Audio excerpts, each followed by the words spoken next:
nós aqui temos tantas facilidades enquanto irmãos nossos no mundo têm tantas dificuldades para poder professar a sua fé.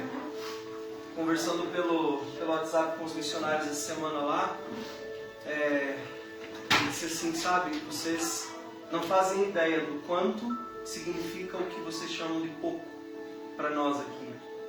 Às vezes o que vocês gastam no fim de semana com lanche na família de vocês, nós podemos comprar uma criança com esse valor e tirá-la da escravidão, né? Vocês viram, acho que eu postei lá no grupo a foto, né? Sabe aquele livro que aparece atrás? É o livro de toda a dívida daquela família. E se nascesse mais um filho lá, ele já nascia devendo. E ele teria que trabalhar junto com seus pais, debaixo de um sol escaldante, fazendo tijolos para enriquecer os seus lombos, enquanto eles viviam em condições subhumanas de existência. Eu não mandei a foto do lugar onde eles moravam e do como que eram as instalações que eles moravam. Quando você olha, você diz, não é possível que nessa altura da humanidade alguém ainda seja tratado dessa forma, né?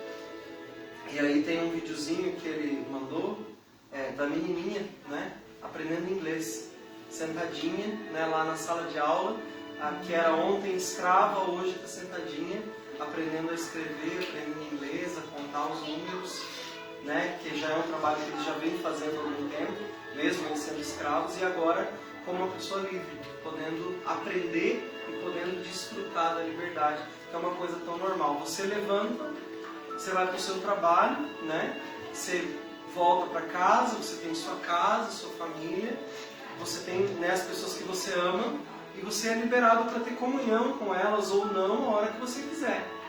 Essas pessoas não sabem o que é isso, né? Comida racionada, roupa racionada, morando num lugar insalubre, e de repente elas são livres. E agora, essa missão, eles estão num prédio que era um hotel antes. Então aí você olha lá, parede toda de granito, né? Uma cama limpa, uma cama mesmo limpa, e agora aquele é o quarto daquele casal, e agora aquele é o quarto daquelas crianças. E você olha e diz assim, Deus, como é maravilhoso poder dar um pouco de dignidade para alguém que agora há pouco estava numa outra situação, né? Então, existem muitas coisas que nós podemos fazer, né? E a gente tem se tornado cada vez mais desafiados por Deus a entender o nosso papel nisso tudo.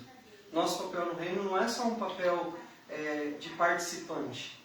Nós somos alguém que foi chamado por Deus para edificar o reino. Como é que a gente edifica? A gente pode fazer de muitas formas, né? Cuidando daqueles que o Senhor vai salvando é uma dessas formas.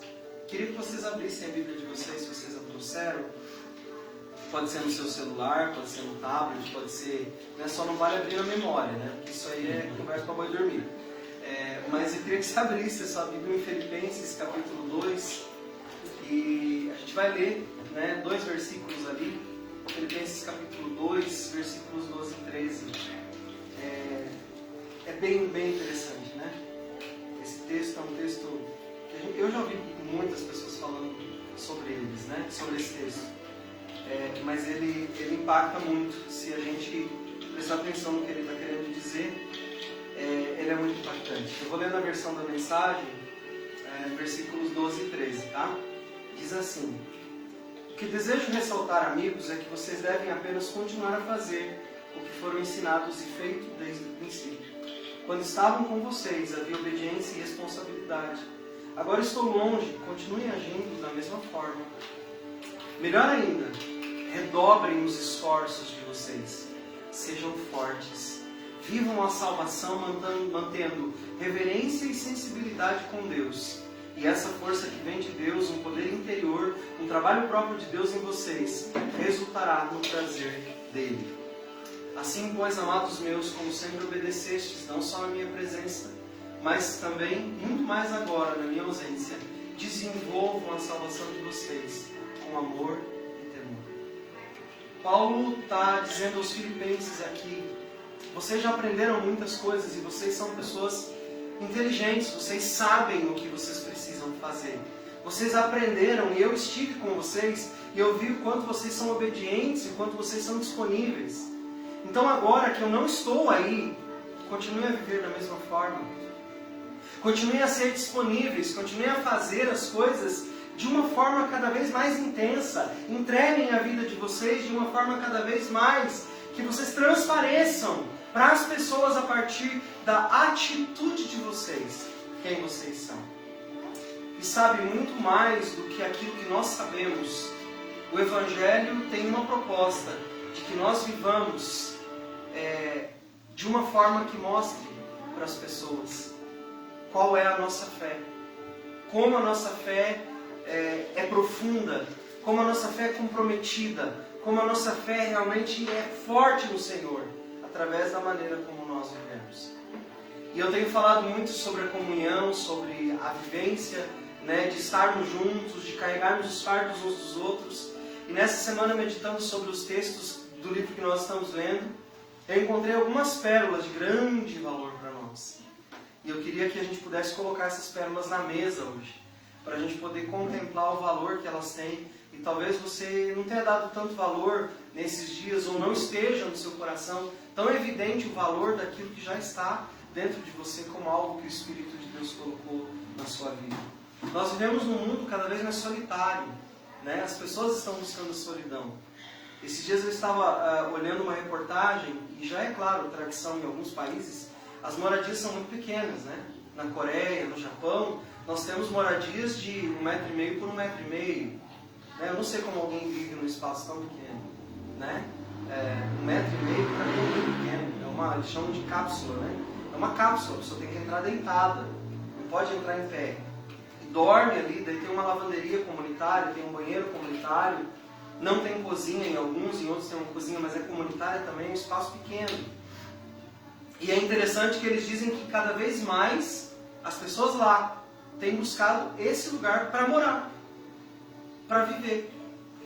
Cada vez mais isolados, cada vez com menos espaço de existência. E para mim isso é um indicativo da direção que esse mundo caminha. Outra coisa além da solidão, a independência. Hoje até mesmo os contratos de casamento já são diferentes para que as pessoas tenham maior independência sobre sua maneira de conviver com um outro. Antigamente existiam várias modalidades de casamento, comunhão total de bens, comunhão parcial de bens. Hoje em dia existem outros tipos de contrato de casamento, que preservam, por exemplo, os bens das pessoas individualmente. Existem muitas famílias que são um pouco mais abastadas, que criam um sistema chamado holding familiar, e aí os membros dessa família podem se casar, e quando eles se separam, eles não precisam dividir a sua parte com o cônjuge que foi embora, porque eles conseguem então preservar os bens. Tem um lado positivo disso, claro, você não perde o que você conquistou, mas tem um lado que está nos indicando que as pessoas estão cada vez mais se relacionando pelas razões erradas. Não se casa mais para se viver uma vida, se casa para enquanto der certo. Se vive enquanto for possível. E aí nós temos uma série de outros pensamentos que vão entrando com essa direção que o mundo tem caminhado. Outra direção que o mundo tem caminhado é a competição. Cada vez mais as pessoas precisam ser melhores do que as outras. Cada vez mais o seu carro precisa ser melhor do que o carro do outro. Cada vez mais a sua casa precisa ser mais opulente que a casa do outro. Cada vez mais as suas roupas têm que ser melhores que a roupa do outro. Cada vez mais tem que ser melhor, tem que ser de marca, tem que se mostrar, tem que aparecer. E nós vivemos uma aparente competição para mostrar quem é o melhor. As pessoas estão ficando com isso cada vez mais sozinhas, cada vez mais isoladas. Nós já temos funcionando, eu não sei em que fase e em que proporção isso está se dando, mas nós temos na Alemanha uma igreja que é pastoreada por inteligência artificial. Os membros sentam para ouvir o culto, um telão, e nesse telão aparece uma figura de inteligência artificial e ela prega eletronicamente ali para os membros daquela igreja que estão ali. Como eu disse, eu não sei quantas vezes isso já aconteceu, mas eu sei que já aconteceu, não sei se são membros fixos de uma congregação ou é uma experiência social, que agora tem isso também. Nós estamos vendo a era das imersões, Então você tem várias imersões e várias experiências que você pode ter com igreja, sem igreja, né, com inteligência artificial, sem inteligência artificial, e aí você vai tendo uma fé cada vez mais individualista, menos comum, né, onde você vai de acordo com a sua necessidade pessoal e apenas pessoal. E as pessoas estão buscando isso de uma forma cada vez mais intensa. Se as nossas vidas, por outro lado, estão recebendo muitas facilidades, isso está trazendo para a gente bastante dificuldade. As fobias sociais aumentam a cada dia. As pessoas não querem mais conviver com outras pessoas. Elas fogem da convivência. E aí você diz, mas eu também não gosto de ficar num lugar com muita gente. Eu não estou falando disso. Eu estou falando de convivência com círculos íntimos. Né? Já se é sabido que, por exemplo, existem modelos de casamento hoje onde cada um dos cônjuges mora em uma casa diferente. Se encontram eventualmente para ter intimidade, um pouquinho de alegria juntos, né? Beber um vinho, comer alguma coisa, mas depois cada um para sua casa. E isso é uma variação de na sua casa ou na minha. Né? Isso é muito comum hoje. E há de se observar que a fé não está muito longe desses contextos também. Hoje nós temos muitas divisões em relação a isso. Nós temos um verdadeiro fast food de igrejas, onde nós podemos comer comidas rápidas a todo momento e nós não precisamos nos comprometer absolutamente com ninguém desses locais e frequentamos simplesmente por conveniência quando nós temos tempo ou quando nós achamos que aquela atividade cabe na nossa agenda, quando aquela atividade cabe na nossa vida. Não é isso que Deus propôs a fazer. Quando Deus propôs que dois seres humanos convivessem, você acha que Deus não sabia que ia dar ruim? Você acha que Deus foi surpreendido por Adão e Eva? Você acha que houve alguma surpresa quando Caim matou Abel? Quando Paulo foi perseguido pelos irmãos de sua própria fé? Você acha que existiu alguma surpresa em Deus por isso? Enganaram Deus. Olha, até Deus se enganou com essa galera aí, de tão terrível que eles são. E na Torre de Babel? Você acha que Deus não sabia aquilo, tudo que estava para acontecer? Tanto Deus sabia que Ele disse, eu vou confundir a linguagem deles, porque senão esse povo vai se desviar de um tanto, que eles não vão nem estar contra que estão desviados. E vão começar a fazer coisas que nem eles mesmos acreditam que eles são capazes de fazer. Porque neles existe uma habilidade, existe um dom, existe algo que eu coloquei na vida deles. E é tão precioso que se eu deixar, essa galera não tem parada. Então eu vou ter que causar uma confusão aqui para separar, para que eles continuem se desenvolvendo e não se matem uns aos outros. Então, todas essas coisas nos mostram, sim, que existe um processo de desenvolvimento. Existe um processo de crescimento, existe uma forma de se relacionar que é dinâmica, mas que ela aconteceria dentro de um padrão estabelecido por Deus. Um padrão de intimidade, um padrão de proximidade. É muito interessante, eu tive contato com, eu não sabia que isso existia, mas existem hoje profissionais formados em áreas de psicologia ou comportamento humano, que são contratados para acompanhar pessoas nos seus últimos momentos de vida. Momentos, eu digo aqui, às vezes meses, às vezes até um ano antes. Mas quando a pessoa tem uma doença terminal, então tem um profissional que acompanha ela, para elaborar essa finitude de vida. Né? Então, gente, como é que eu não tive uma ideia dessa? Né? Pessoas que estão acompanhando o final da vida de alguém. E qual é a ideia? É que esse final de vida não seja um final de vida desastroso, mergulhado em depressão, tristeza absoluta, mas que essa pessoa elabore esse momento de partida da melhor forma possível. Sim, ela vai chorar, vai se sentir triste, mas que ela organize sua vida antes de partir, para partir o mais tranquilamente e em paz possível. Então, as pessoas estão pensando mais no seu fim. Estão pensando mais no final da vida.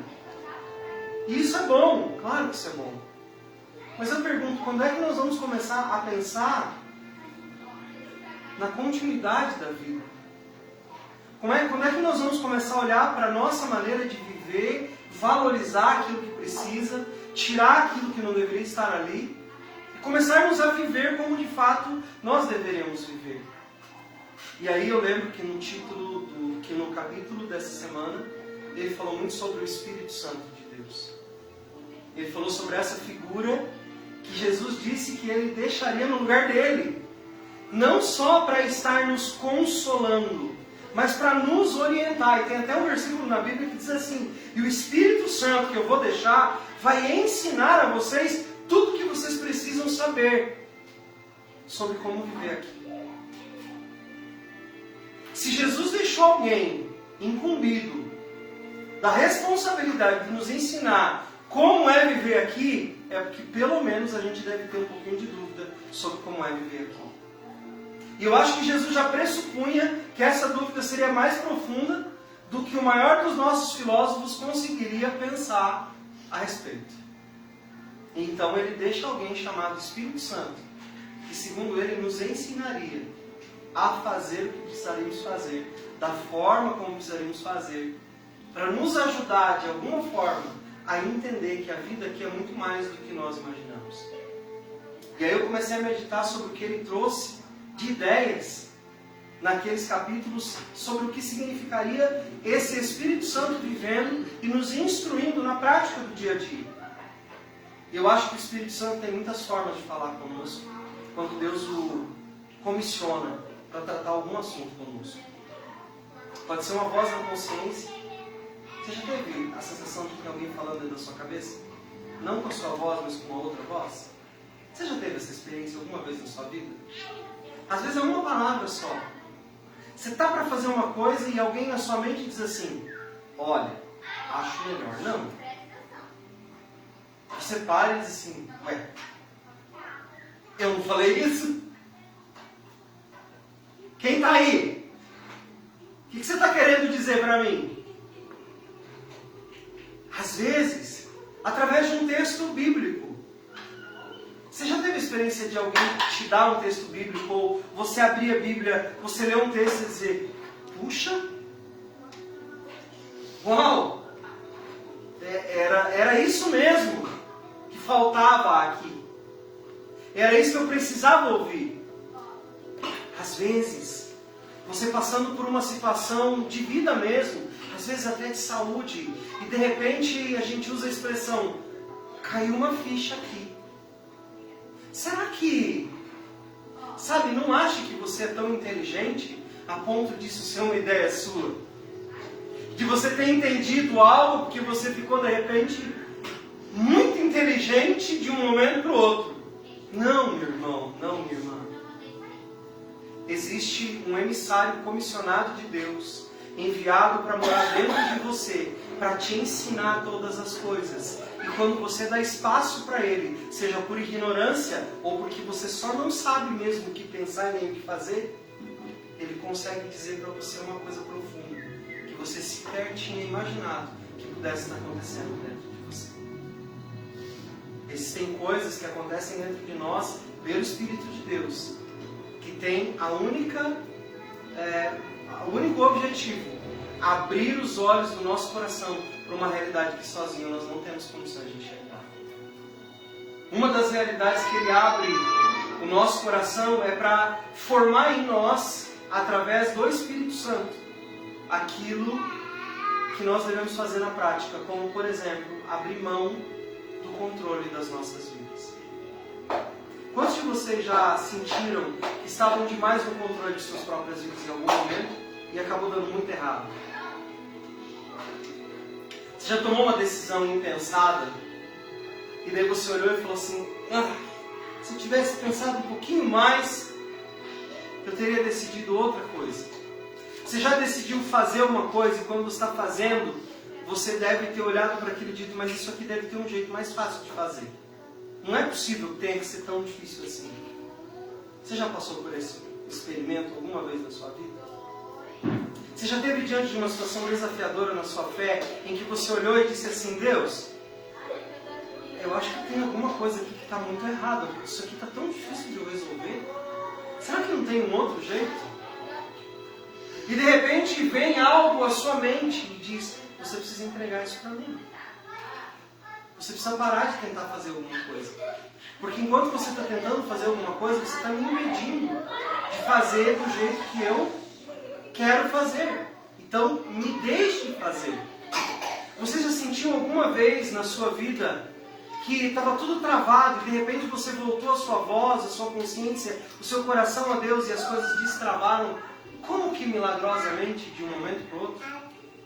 E aí você disse assim, nossa, agora vai. Já sentiu isso alguma vez na sua vida? Pois é. Você já sentiu alguma vez na sua vida, quando você foi orar, e aquilo que você foi colocar diante de Deus era uma coisa que estava te perturbando tanto, e depois de você ter orado, você saiu dali como se nada mais pudesse abalar a tua fé e a tua confiança, e parece que aquilo tudo simplesmente escorreu de dentro de você, e foi parar em algum ralo que você não sabe qual, e que aquilo parou de realmente incomodar você e te fazer mal? Você já viveu isso alguma vez na sua vida? Pois é. A palavra de Deus diz que todas essas coisas são movimentos do Espírito Santo de Deus dentro de nós. Coisas que Deus pode fazer de diversas formas diferentes para mudar realidades aqui dentro de nós. E que quando nós o ouvimos, Ele age de tal forma que essas realidades realmente são transformadas de uma forma milagrosa, poderosa e impactante para as nossas vidas. Veja a experiência que eu já disse a vocês num outro dia. A igreja está orando pela libertação de 2 irmãos que estão presos. De repente tem até um irmãozinho lá dizendo assim, Deus, eu estou orando por aquele juiz que vai julgar a causa do Paulo. Deus, coloca no coração dele, talvez fosse um advogado, né, de orando. Coloca no coração daquele juiz de coração duro uma percepção diferente sobre a jurisprudência desse caso. E que ele não devia estar preso, Senhor. E a perspectiva dele era de alguém que estava orando por uma realidade ser transformada. Mas de repente Deus faz totalmente o contrário do que ele tinha em mente. E ele está orando para Deus fazer uma obra no coração do juiz que vai julgar a causa. Mas de repente o Paulo e o Silas estão aonde? O Pedro está aonde? Livres. Deus fez um caminho, Deus achou melhor quebrar as paredes da cadeia. Deus achou melhor arrebentar o portão. E eu estou orando para que o juiz libere o preso. Aí você olha e diz, Deus, eu não sabia que o Senhor ia fazer desse jeito, mas tá bom, eu sei que só você pode fazer isso, então obrigado por essa obra que o Senhor fez. Quantas vezes a igreja foi surpreendida de formas não convencionais por um agir de Deus tão poderoso que deixou todo mundo espantado. Eu lembro, essa semana eu li em Atos a história do mendigo que estava na porta do templo. O que o mendigo estava pedindo na porta do templo? Vocês lembram? Vocês já leram o texto? O que ele fazia na porta do templo? Ficava pedindo oração? Pedindo dinheiro, esmola, para sobreviver na sua deficiência. E o que Pedro ofereceu para ele? Eu não vou oferecer recurso para a tua deficiência, eu vou oferecer cura para a tua dor. Sabe, o Espírito Santo não está querendo te dar esmola nas suas áreas de deficiência. Ele está querendo curar a sua dor. E às vezes a gente está pedindo, me dá uma esmola, me ajuda a me manter, me ajuda a permanecer vivo. Espírito Santo, eu quero sobreviver a essa circunstância. Quando na verdade o que o Espírito Santo está querendo nos dar é uma cura para a nossa dor. E nós estamos pedindo esmola para a nossa sobrevivência. Uma comunidade que ame a Jesus, que ame a Deus, tem o coração de Pedro. Ela não vai oferecer esmola para a deficiência do irmão. Ela vai oferecer cura para as suas dores. E o Pedro olha para ele e diz assim, eu não tenho dinheiro para te dar. E a Bíblia escreve isso de uma forma poética, eu não sei se foi isso mesmo que ele disse. Mas talvez ele, se morasse no Brasil, queria dizer para aquele mendigo assim, cara, não tenho nenhuma moeda para te dar, nem R$1. Mas o que eu tenho eu vou dar para você, cara. Glorifica a Deus, levanta, porque você está curado, mano. E aí, o cara ia levantar, e a Bíblia diz que ele não saiu andando, a Bíblia diz que ele saiu pulando. Aí o cara começa a ter, um reteté de Jeová lá no meio, na frente do templo, e sai pulando, e a galera olha, mas esse cara não andava, e agora ele está pulando. Cara, quem fez isso? Aquela comunidade. Quem fez isso? Aquele irmão que entendeu que não está nele, manter a deficiência do outro, mas sim curar a sua dor. Quem fez isso através de Pedro, gente? Quem fez isso através de Pedro? Isso foi obra do Espírito Santo de Deus, que fluiu através da vida de Pedro. Porque Pedro já tinha dado espaço suficiente para se tornar para os outros aquilo que Deus gostaria que ele tivesse se tornado. Mas primeiro, antes de se tornar para os outros, ele se tornou para si mesmo aquilo que Deus gostaria que ele fosse. Ele encarou suas realidades da maneira mais dura possível. Pedro foi colocado diante de si mesmo por Jesus de uma das formas mais duras que existem. Jesus olhando para ele e dizendo exatamente o que havia dentro dele. Você não é aquilo que você acha. Você é um demônio. Dentro de você habita a maldade. Sabe, ouvir isso de alguém que está brigando com você, até é esperado, né? Ouvir isso de alguém que não gosta de você também é esperado. Mas ouvir isso de Jesus... Pedro, teu problema é que dentro de você habita um demônio mau tão grande que ele está acabando com a sua vida. Você precisa resolver isso, Pedro. E aí o Pedro olha para Jesus e Jesus o transforma. E ele se transforma em alguém que quando olha a deficiência do outro, não oferece esmola, mas vai trazendo consigo a cura.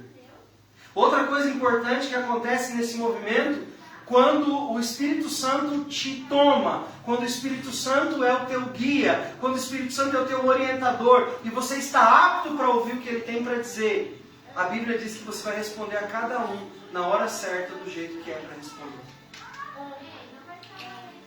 Paulo foi diante de uma das cortes mais exigentes da época. Suprema Corte era o TSF, mais bem instruído daquela cidade, daquele lugar, o Sinédrio. Gente que conhecia as leis bíblicas e não bíblicas. Gente que governava com mão de ferro. E a Bíblia disse que ninguém podia resistir a Paulo, porque Paulo sabia o que falar e o que não falar. Paulo sabia quebrar os argumentos deles de uma forma que eles não tinham como acusar Paulo de nada. Eles buscavam elementos para acusar Paulo e eles não encontravam, porque tudo que eles perguntavam, Paulo respondia com mansidão, temperança e maturidade. Porque Paulo aprendeu a ser guiado pelo Espírito Santo de Deus. Paulo dizia assim: vou viajar para a Macedônia, porque eu sonhei com a Macedônia. Não. Todas as vezes que você vê nas cartas de Paulo, Paulo dizendo que vai viajar, sabe o que ele diz antes? E o Espírito de Deus me levou à Macedônia. E o Espírito de Deus me disse, vai até a Itália. E o Espírito de Deus me disse, vai à Espanha. Paulo, até nos seus desejos de servir a Deus, ouvia o Espírito Santo. Espírito Santo, o que você quer que eu faça agora? Para que cidade eu tenho que ir? Me mostra com quem eu devo falar. E aí Paulo ia.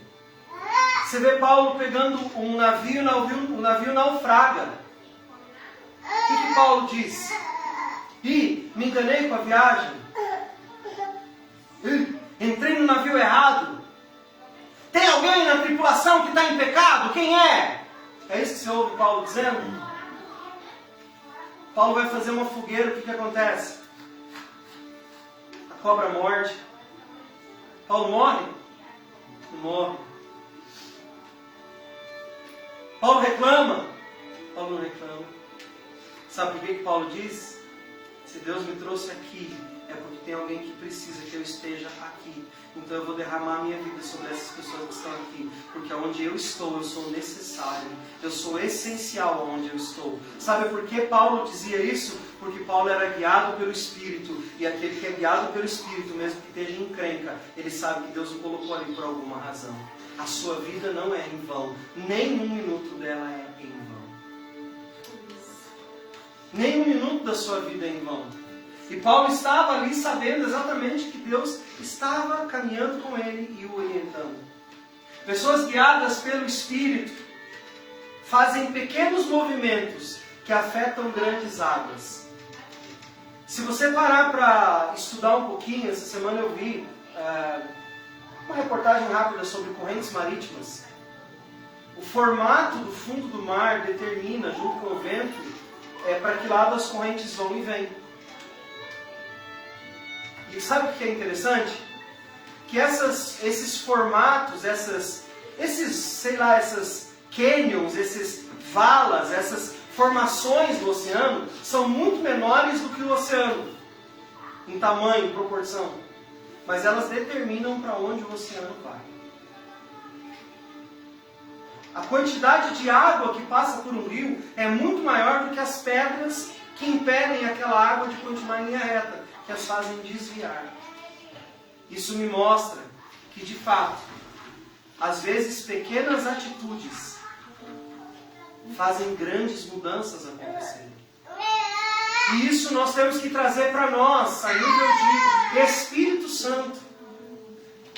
Pequenos movimentos que o Espírito Santo faça através de você, na vida das pessoas que estão à sua volta, fazem grande diferença. Às vezes uma palavra de amor. Às vezes uma palavra como a de Pedro. Às vezes 5 pães e 2 peixes. Não é pequeno para 5.000 pessoas? O que você acha que dá 5 pães e 2 peixes para 5.000 pessoas? No máximo, vamos dizer que alimente umas 10 pessoas. Não mais que isso. 5 pães e 2 peixes. Para ficar com fome ainda. Para sair dali com fome. E a Bíblia diz assim, que 5 pães e 2 peixes alimentaram uma multidão de 5.000 pessoas. E diz, João eu acho, que sobraram 5 cestos cheios. Porque pequenos movimentos diante de Deus, inspirados pelo Espírito Santo, causam grandes mudanças. Às vezes você está olhando para uma situação na sua vida que precisa de um grande milagre de Deus. E talvez você pense, eu só consigo fazer pequenos movimentos em direção a essa mudança.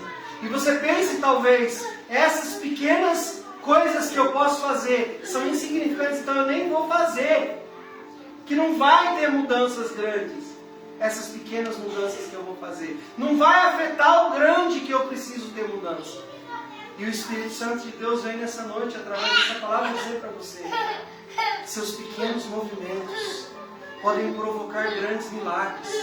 Seus pequenos movimentos podem causar grandes mudanças. Seus pequenos movimentos podem gerar uma abundância a qual você não tem ideia. Talvez você pense, meu dízimo é tão pequeno, minha oferta vai ser tão pequena. Talvez uma pequena oferta, um pequeno dízimo, um pequeno movimento possa gerar uma revolução na vida de alguém. Talvez você diga, mas puxa, na minha família isso aqui é um pequeno movimento. Se eu fizer só isso não vai fazer diferença nenhuma. Não pense assim. Pequenos movimentos podem gerar grandes transformações. Pequenos movimentos no sentido de você não ser tão comandante da sua vida por si mesmo. Quantas decisões por dia você busca orientação de Deus para saber se você vai fazer ou não? Quantas coisas pequenas você tem feito sem perguntar para Deus? Quando se você perguntasse, poderiam fazer um grande efeito na vida das pessoas que estão à sua volta. Talvez um Deus te abençoe. Talvez um vou orar por você. Talvez um estou aqui se você precisar de mim. Podem ser uma grande... Às vezes a pessoa não te procura, mas só o fato de você falar aquilo já dá para ela um sentimento de acolhimento, porque ela já não está mais sozinha. Tem mais alguém que se dispôs a estar com ela. Pequenos movimentos que geram grandes milagres. Valorize a vontade de Deus mais do que a si mesmo. Dentro do contexto da nossa leitura, ele falou muito sobre santidade. E santidade para ele é ser aquilo que nós fomos projetados para ser. É o esforço de nos adequar àquilo que Deus quer que a gente seja. Para ele essa é a busca da santidade. É o esforço de buscarmos ser aquilo que Deus quer que a gente seja. Para ele isso é santidade. E eu achei isso tão bonito e ao mesmo tempo tão provocante para a gente. Ser aquilo que Deus quer que a gente seja. Essa busca por ser o que Deus quer que a gente seja. Ele chama de santidade. Processo de santificação. Me tornar o que Deus sonhou que eu seja. Você já imaginou como isso é precioso? Porque isso é mensurável, isso é palpável, é uma coisa que eu consigo olhar no dia a dia e dizer, então é isso que é ser santo. Sim, é isso. É levar uma palavra de gratidão e amor, é ser a mão que está estendida, é ser o dedo que não está apontando, é ser o coração que está rasgado, é não ter uma palavra, mas dizer, eu estou aqui com você. Nós ouvimos isso na semana passada através da nossa querida irmã, né? Obrigado por vocês respeitarem o meu espaço. Obrigado por se fazerem presente sem me pressionar. É disso que nós estamos falando. É essa igreja que nós queremos ser. Que ama, mesmo quando o outro não é ideal aos nossos olhos. Que vive aquilo que a palavra diz. Eu não tenho muito para te dar, eu só tenho as minhas orações. E elas são pequenas. Mas lembra? Pequenas coisas podem provocar grandes milagres, grandes movimentos. É podermos sentir falta do outro. Mesmo quando sabemos que está tudo bem. Mas sentimos falta. E queremos que o outro esteja aqui. É quando nos perguntamos por que essa realidade ainda não foi mudada, Deus. Ela não é a nossa, mas ela é do meu irmão. E se é do meu irmão, é a minha realidade também. Onde é que nós podemos mudar isso, Deus? O que está nos faltando? Ou o Senhor só está nos ensinando a perseverar? Qual é, Deus, o ensinamento por trás disso? É essa igreja que não só se preocupa, mas que também abre mão de si mesma em favor do reino. Veja, um dos piores pecados relatados no Novo Testamento foi exatamente o pecado do egoísmo. O pecado da infidelidade a Deus. Conhecem a história de Ananias e Safira? Ananias e Safira estavam diante de uma comunidade que não obrigava ninguém a fazer nada. Em momento nenhum você vê no Novo Testamento os apóstolos dizendo, olha, vocês têm 2 terrenos, vendam um e deem para a gente dividir entre os irmãos. Não! A Bíblia diz que era comum entre eles isso. Ou seja, era uma coisa voluntária, eles queriam fazer isso. E aí um casal vai e vende seu terreno. Para quê? Para viver isso. Mas eles dizem, vamos reter dos apóstolos uma parte. Não vamos entregar tudo. Porque vai que falta. Presos a uma linguagem de escassez. O terreno era de quem? Era deles. Quem havia dado para eles o terreno? Deus, através de sua misericórdia, abençoando o seu trabalho, os deu aquela posse. E aí eles vão diante de Deus e dizem, nós vamos segurar aqui, porque talvez a gente precise desse dinheiro. Ou seja, Deus, nós confiamos em você, mas não tanto a ponto de... Aí a Bíblia diz que quando eles lançam a parte do dinheiro aos pés dos apóstolos, eles caem mortos. Um deles cai morto, que era o marido. Depois a mulher vem conversar com o apóstolo e ela também cai morta ali. Por que aconteceu isso com eles? Deus os matou. Não, irmãos. Sua própria atitude os matou. Sua própria atitude de egocentrismo os matou. Sua vontade de enganar a Deus os matou. Enquanto isso, num outro momento, a sinceridade trouxe vida. E eternizou a memória de uma mulher que deu sua última moeda. E Jesus diz... Aí Jesus mata a charada de Ananias e Safira. Nessa conversa, a charada de Ananias e Safira é morta. Porque Jesus disse assim, abençoada é essa mulher, porque ela não deu daquilo que lhe sobrava, mas ela deu tudo que ela tinha. Ele não queria que o Ananias e Safira mentissem e dissessem, está aqui toda a nossa oferta. Não. Eles podiam chegar e conversar isso com os apóstolos. Podiam dizer, olha, nós vendemos um terreno, nós queremos dar o dízimo desse terreno. Olha, esses dias até uma pessoa me perguntou assim, pastor, quando eu comprei meu terreno, eu dei o dízimo. Daí agora eu vendi, eu não preciso dar o dízimo de novo, né? Aí eu disse assim, sim e não. Como assim sim e não? Se você for generoso, sim. Se você não for, não. O dinheiro é seu. Pastor, mas não me ajudou. Eu falei, eu não te ajudei porque você queria que eu assumisse a responsabilidade pela sua decisão. Só que a grande questão não é o teu dinheiro. A questão é o teu coração. Se você não quer dar, isso diz muito sobre você. Se você quer dar, isso também diz muito sobre você. Se está certo ou errado, é um problema seu com Deus e não meu. A medida da sua generosidade vai alcançar o seu bolso também. É difícil responder isso, não é? As pessoas querem da gente uma resposta rápida, que as libere ou as prenda. E delas tem também quem é responsabilizar, né? A responsabilidade é sua. O serviço a Deus é seu. O seu zelo ao trabalho de Deus é seu. Agora, a Bíblia diz uma coisa que a gente pensa pouco sobre ela. Mais bem-aventurado é dar do que receber. É melhor dar o dízimo do que você ter que receber parte do dízimo para suprir as necessidades. É claro que é melhor. Claro que se eu estou dando é porque eu tenho aquele recurso. Ah, pastor, eu tenho de sobra. Não, a Bíblia está dizendo o contrário. É aquele que dá tudo que tem.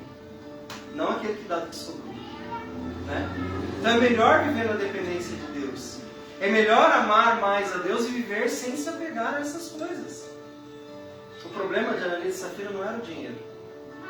O problema é que o coração não estava no lugar certo. E quando você coloca o coração no lugar certo, as coisas são diferentes. Nós queremos ser uma igreja com o coração no lugar certo. Uma igreja construída para ser uma igreja que caminha junto, ela é uma igreja que não está escrava da sua própria satisfação. Vocês conhecem uma história no Novo Testamento de uma pessoa que chega a Jesus, mas ela está escrava da sua própria satisfação? Lembram do jovem? Do jovem rico? Escravo de sua satisfação.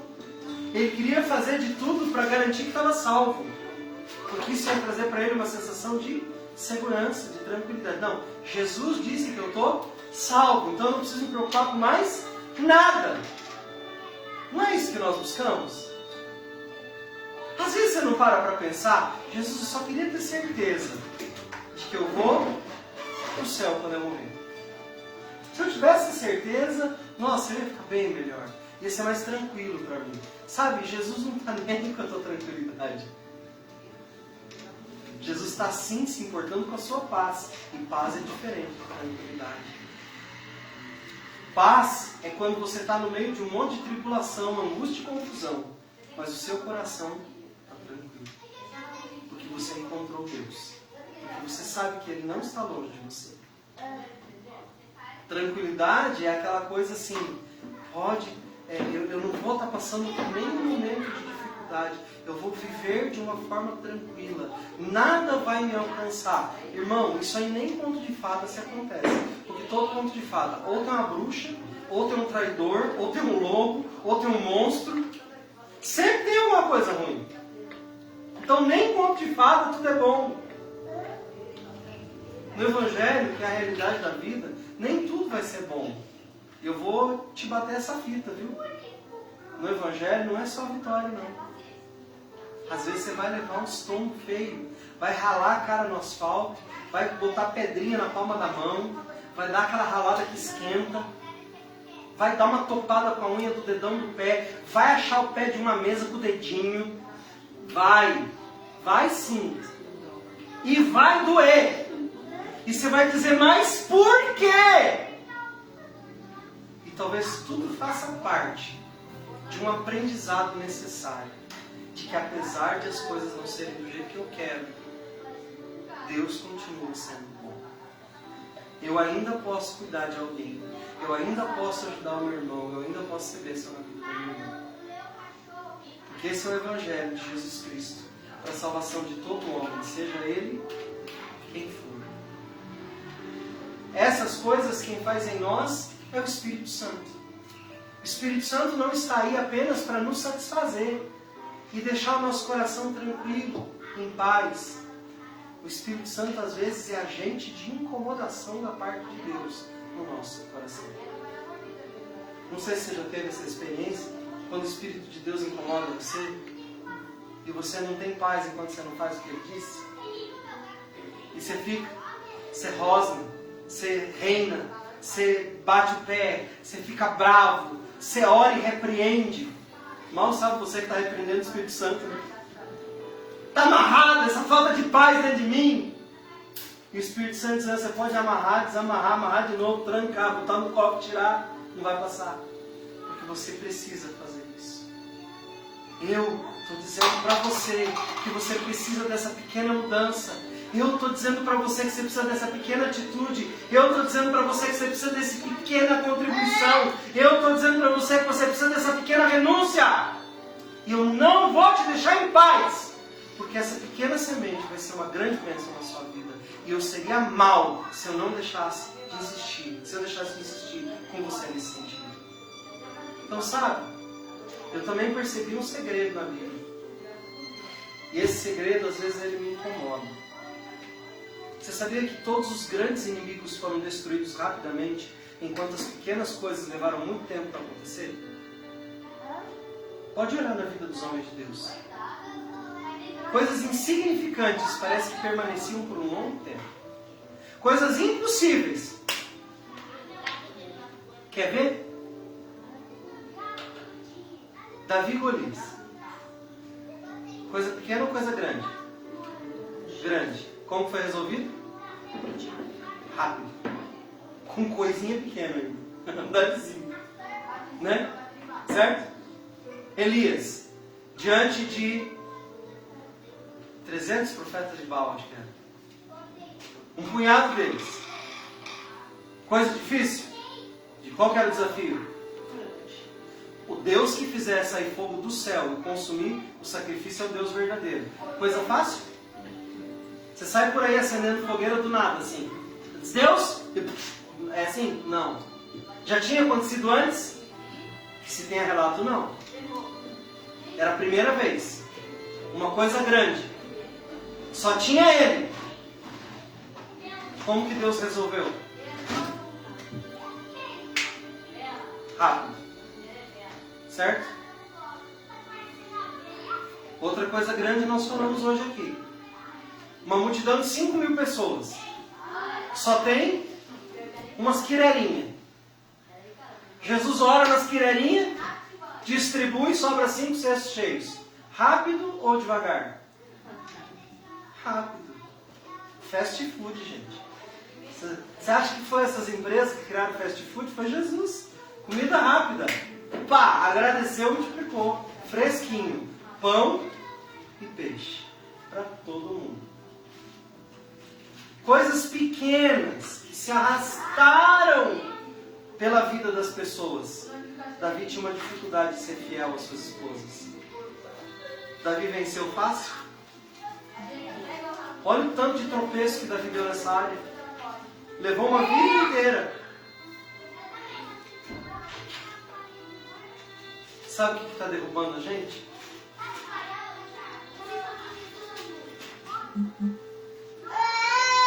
Coisinha pequena. O que está derrubando a gente não é coisa grande. Porque coisa grande a gente fica tão desesperado que a gente vai logo para Deus e diz, não posso, me ajuda.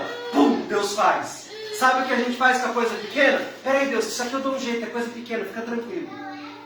Deus, ó, não precisa nem o senhor se envolver com isso. Eu cuido disso aqui. Daí sabe o que acontece? Você morre por causa da coisa pequena, que você não chamou o grande Deus para resolver por você, porque você se acha no potencial e na capacidade de lidar com as pequenezes da sua vida, enquanto você sai por aí cuspindo fogo gigante.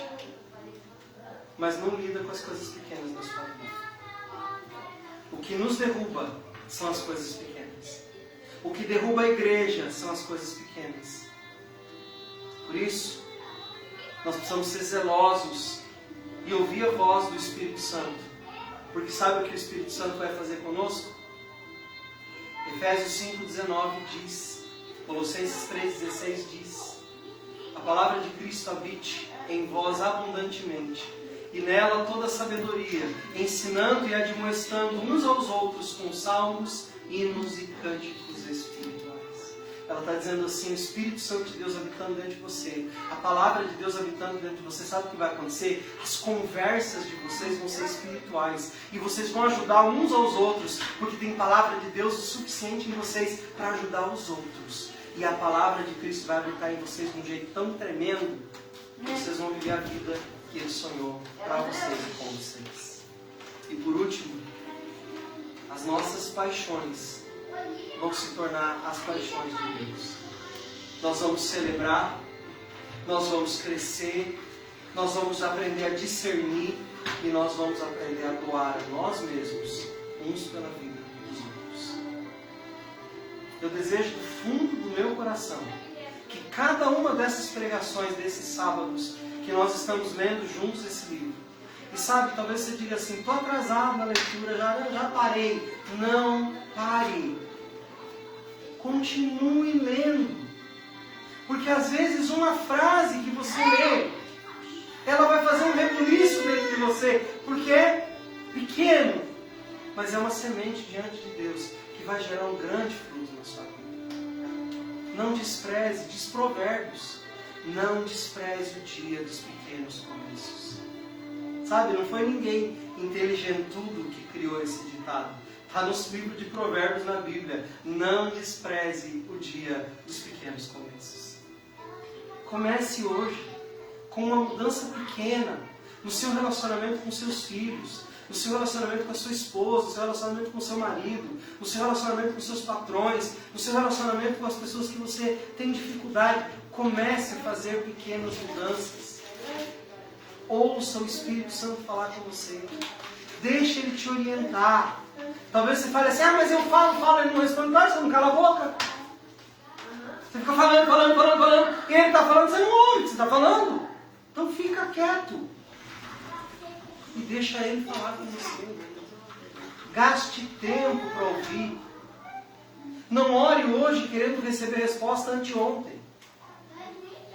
Ore e diga, Deus, eu tenho pressa, mas eu sei que teu tempo é outro. Me ajuda a entender teu tempo e tua forma de agir. Eu quero isso. E eu sei que não aconteceu ainda, Senhor, mas eu quero ter paciência de esperar o processo. Me ajuda a entender o que você está querendo fazer. O que o Espírito Santo está querendo me ensinar que eu ainda não aprendi?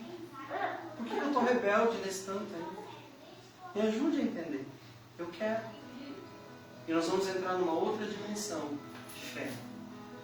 Vamos aprender a nos entregar de forma que Deus realmente nos tenha. E que não seja uma briga para saber quem comanda o nosso interior. O desejo do meu coração hoje é que você tenha pequenos começos. Esse começo de um ao outro, de ajudar, tem algumas pessoas faltando hoje aqui. Algumas nós sabemos por quê, outras não. Custa mandar uma mensagem e dizer, não foi a mesma coisa hoje, estava faltando você. Eu amo estar sentado lá do teu lado e a gente está orando, cantando. Você está bem? Talvez nem falta de fala. Não fala de falta. Troquei as bolas aqui. Não fala de falta. Só diz assim, eu gosto de estar com você. Você está bem? Precisando de alguma coisa? Quer que eu ore para você? Tem alguma necessidade que eu possa suprir na sua vida? Sabe, só isso. Já vai ser grande. Só isso. Porque é em favor do Rei. É pelo Rei. Vamos orar por isso? Feche teus olhos. Vamos gastar um tempinho em oração. Vamos pedir ao Deus dos céus, ao nosso Deus, que Ele nos ajude com isso. Que a gente consiga entender aquilo que Ele quer falar conosco. Que a gente cresça. Cresça dessa forma. Buscando a vontade de Deus no nosso coração e para a nossa vida. Vamos orar.